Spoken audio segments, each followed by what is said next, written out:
here he's very concerned about the physical environment of the school, so they've taken down a partition and they've made put another one up to make a good sized classroom, and then they've done some painting.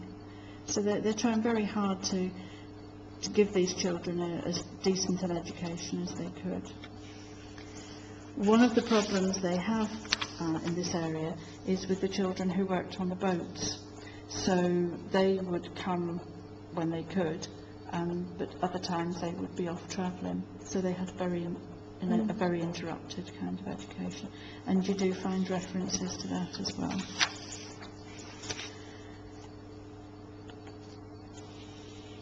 Also find sometimes he had problems with the parents, and that's reflected in the logbook. And you can see here that there's a bit of an argument with a boy being kept at home when he shouldn't have been. The attendance officer had been around.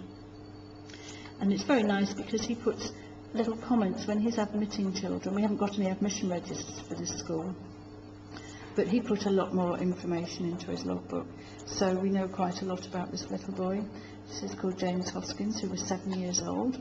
He was admitted to the school on the 25th of October, and he came from Beale's Yard, which is long gone now, but was probably, I should think, down and around Key Street or just over the river where there's been a lot of development.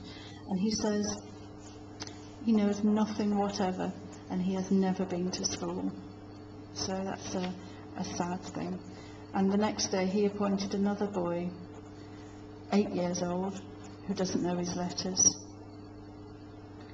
So he had a real uphill battle. And I think it's much to be admired that he put so much of himself into the school. And you can see here on the 31st of October 1899 there was a boy called William Hall who was away for 3 days, and he was working on a lighter in the docks, so he was on a boat of some kind. And this boy here, absent for 2 days, selling papers, and he was selling the Echo. And this was such a problem that what he did was to set up what was called a continuation school. So it was designed for boys and young men whose education was interrupted because they had to go to work, and he put on evening classes. And we have a logbook for that, which is very interesting because it tells you the lessons that the boys did.